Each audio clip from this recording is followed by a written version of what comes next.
think I got myself buried once. I had to scream to my mother. I dug a hole in the backyard and I got in and I filled it up and I couldn't get out.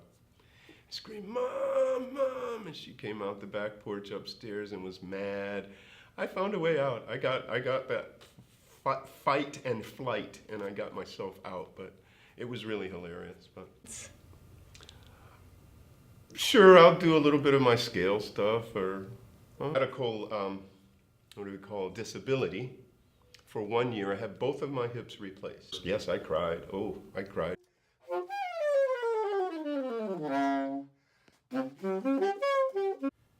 Life is kind of roller coaster. Sometimes it goes up and sometimes it goes down. It's rule of nature. But whatever happened, we have to move on. Namaskar and welcome. It's me, Mahalaxmi. You guys are watching the Mahalaxmi show. Today we have very amazing musician and audio visual technician Tim Mitchem. Let's welcome him. Tim, welcome to the Mahalaxmi show. Thank you. Very well. So, what are you doing nowadays? I am an event technology specialist, and I'm playing my saxophone as much as possible. So you are a musician. When did you start music career? When I was 6 years old, I began organ recital and flute. I didn't like either one. My mother had me working in that, Smiley Brothers in Detroit. It was an organ recital school where all the children wore headphones. And then the flute at the school, but I got laughed at by the kids with the flute, so I ran from both. By the time I was 7, I was playing the saxophone and learning. So music is your passion or profession? It's my passion right now. I want it to be the provision, yes. I want to play with all the world's greatest, and I feel like I'm the last one out there. I'm getting older now. I was born in 1960, so wonderful life. I've seen 15 countries. I played all through school. Elementary, I was in the middle school, which we called junior high back then, and high school marching band. And I went to the United States Army Reserve Band in Michigan. And from there, I got a little deep into the Army. I went overseas into Germany. I went into petroleum and engineering before I realized that's not what I wanted. And I took a European out. So I stayed in Germany. And I do what I do today there, some 20 years ago, audiovisual and music. So what is the greatest challenge being a musician? It is actually developing to the highest level for me. I'm from Detroit, and there's a lot of saxophone going on in Detroit. There's the Kenny Garrett, the James Carter. The world's finest saxophone players are coming from there. And I have a large challenge to be that good. So I'm pretty much living my life in the woodshed right now, trying to be as good as I can before I knock on too many doors. I know now you are a good musician. You are helping to other people also through your music. But do you have any that bad moment in your life? I just recently took a year off. I was in medical, what do we call, disability. For 1 year, I had both of my hips replaced. How that happened? Over time, no one particular accident, 15 countries, mountain climbing, Austria, Germany, France, Spain, hang gliding, scuba diving, a little too active. So why you did that? I thought there was something else. I started with music. I loved it. Back in the early days, Mom and Dad didn't think that was a good career. Not music in the 60s, no. We have to have a better career. So I kept searching. I've done an entire turnaround and I've come back to realize that's what I wanted to begin with. That's how I got into audiovisual. That's how I got into Europe, with the music. And then I slowly advanced my way out of it into other things, learning that that isn't what I wanted. But I learned a lot. 15 countries, ich spreche Deutsch. I did wreck the hang glider. I did have a few accidents, but overall, yeah, the hip replacement. There was also Ford Motor Company. I'm one of the original Navigator boys. I built the first Navigator, Lincoln Navigator. I was on that assembly line for 10 years. A lot of work. A lot of work. Actually, that's why I told like before, life is kind of roller coaster. Almost your life is like that, right? It is. So, It really is. So you joined the army also. United States Army. So what you did in the army? Started out as a saxophone player in the reserve band, and I got curious. I wanted to go to Germany. I wanted a Mercedes. I wanted to go further. So I ended up petroleum, radio teletype, ended up transportation. I was driving semis. I actually got to wrap some dynamite and some C4 and blow up some things, but I came to the realization that I don't want to harm people. I want to love people, and that's where my music. So what was the difficult moment when you were in army? Difficult, being in the engineer, being in units, and realizing that my love was music, my art, and not being able to leave, being kind of stuck there until the time was over, waiting 4 years to get back out. So I did take a European out.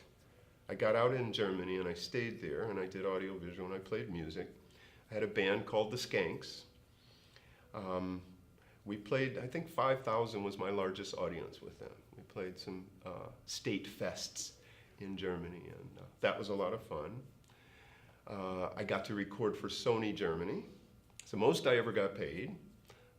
It was $800. I played for 10 minutes, so we can say I got $80 a minute.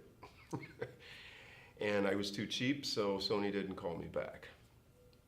But I've always been in a band wherever I've gone, New Orleans, Detroit, Frankfurt. I've always had a band nearby me, so I've always played. I just want to take it to the max now. It's time. It's time. So how is your physical condition right now? Right now, excellent. I have had the heart attack, 2014. I had a heart attack, had a few stents in the right. I had my hips replaced. All the pain is gone. Blood pressure, everything's back in order. I'm not on any medications whatsoever. And I've got thoughts of hang gliding and scuba diving again. So here we go. Here we go again. How was your condition during the physical problems? Like you have heart attack and you replace your hip. How was your that moment? I was crawling out of ballrooms. Most of my shows are in the hotel systems. So I'm crawling out of ballrooms, convention centers, literally, limping half hour to get to the car after shows. And of course, I was in denial. So I would tell them, I got this. And they'd look at me and they go, right, Tim, you're literally crawling. I was like, no, I got this. Until one day I just couldn't take it anymore. I said, stop, let's get off of this roller coaster. Let's get the hips fixed. I sought a doctor. He took me in and he fixed it. It took a year, 51 weeks. I have returned back to work in my life, and now I'm practicing 2 to 4 hours a day and knocking on. This is your new life, right? It is a new life. It's like I've been reborn again here in the same life, to realize that I can do anything.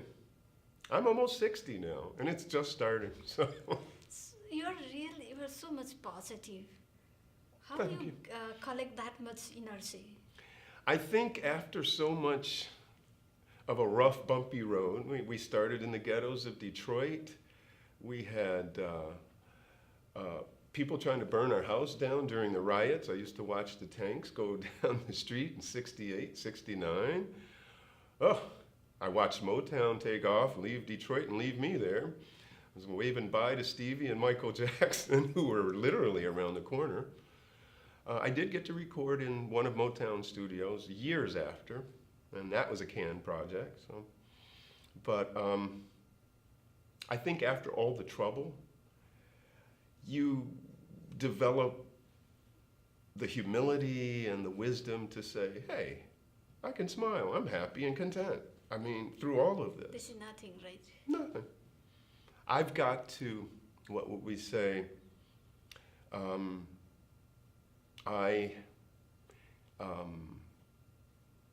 got to pass on. I'm aware of that. A lot of people play it off, but I'm counted for the slaughter, which is a good thing. The source of energy in me. You say, is it namaste or namaskar? I know someone says namaskar, someone else would say namaste. Someone says namaskar. Namaskar, okay. So the spirit in me greets the spirit in you. Way to express your regards and way to express your respect to somebody. You know, namaskar means. So I have enough trouble and pain in my life to turn around and say, I can bless you now. I kind of know what you're going through. So, yeah. So, in your view, what is the life? The source of energy in all of us has enfolded itself out as us. We're still trying to figure that out, but we are that special gift. It's no reason. There's no reason for life. It's fun, and it's good to be here. It's to do something. There's no major reason. We aren't building bridges to anywhere. It was complete in the beginning. When I was born, that was it. Happiness and contentment. We were taught to desire. I want more, I want more. More of what? I already have it all. Let me learn that good. You are really positive, I all in all. I met so many people. They are like physically perfect and they are financially also, they are okay, they are good. Still they are so frustrated. And what do you want to tell? I would like to tell them, in the beginning, allness. When you were born, you had it all. The only thing that got in your way was your desire. You keep wanting. Stop wanting. You have it. Enjoy it. Whatever you have, just enjoy it. Enjoy it. Sure. Right. Yes. So don't feel regret and don't take stress. Whatever you don't have, It will come. it will come. It will come. Your number will definitely come. Yes, it will. Time will come and your number will come, right? Yes. So, what is the music? We are both visible and invisible. You see me. I have emotion, I have feeling. You don't see that. I can express it with my music, which again, you don't see the music. You feel the vibration. You can write it and see it, but it's invisible. And it touches our soul in a spiritual way. And we need to know that, like a butterfly, as if from a caterpillar to a butterfly. We just can't see our wings. We sprout our wings now. Why wait? Let's become that we are. So, here people can survive being a musician. Well, I do things, when people need music, I can give it. I don't always get paid. People want to do projects. I play a little piano, a little drum, this and that, but I want to help them. There are young people out there who want to make music and do things. I'm always free to give it. I know a lot of people frown on it. There are teachers who get paid pretty healthy to have their schools and I teach, but I give it. It's part of me. But here are like so many musicians, they become frustrated due to like a financial reason. It can be hard. It can be very difficult, especially when you're planning on something and working on something and it isn't going your way. I've kind of given up. I've played the streets of Frankfurt, Germany. Did pretty good too, about $150 a day, but that could be frustrating between the snow and the rain and people not throwing money in your case, but you learn. And then you see the different people walking by and you get to play. You'll see a mink coat and you'll play some classical, and you'll see a young guy and you'll play some, maybe Michael Jackson, and then they turn and they look at you like, wow, you felt me. And then they throw money in. I had one guy, every day I would have it's a 5-mark piece is when the time I was there. So it would be like $5. And I couldn't find out who was throwing this $5 in there. Every day I'd have $5. Finally caught him. He was a baker. He was up early in the morning, so he was through about 3 p.m. And he said his dad played saxophone, and I reminded him of his dad. So I was like, thank you. I said, I had to meet you. You kept throwing $5 in there. He's like, every day. So very interesting, yeah, meeting people and living the life. Sorry, did you cry? Yes. Yes, I did cry. Why you cry? The first real cry happened in around 9/11, 9/12. I was in Maryland. 9/12, my brother passed. We were in Prince George. He had a motorcycle accident, 9/8. I went shortly after. 9/11 hit, and he died the next morning. I got caught in that same airspace. I was in Maryland through Boston. That year, I lost my uncle, 2 uncles, uncle, aunt, mother, and brother. I was at Ford Motor, and surreal for all of those colleagues I was working with. They were, I came back from Maryland, they were like, yeah, we saw it. And I said, no, I lived it. But that year, I lost my closest family members.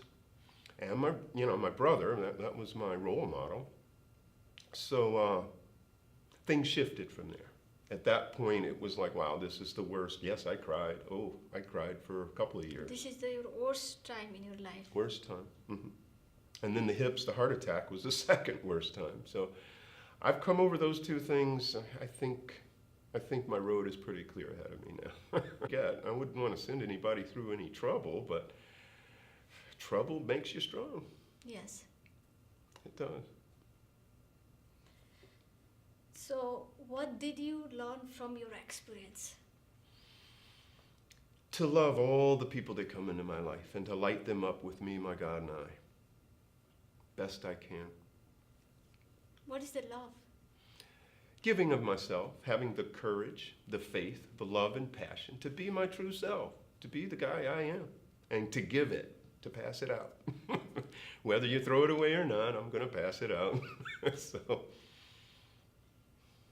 Do you have any message for those people who want to be a musician? Ooh, study. Oh boy. We have the Funk Brothers in Detroit. I don't want to say anything about the Stink Brothers in O-Town or the Funk Brothers in Motown, but it takes a while. Paul Reiser said it good. It takes about 40 years. Study hard. It doesn't happen overnight. You need to hard work. Hard work, study, practice those skills. Don't cheat. Practice.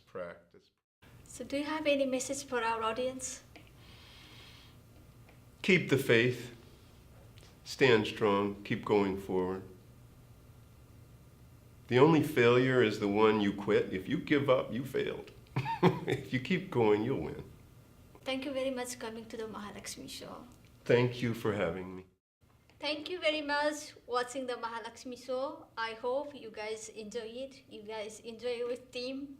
He's a really wonderful guy.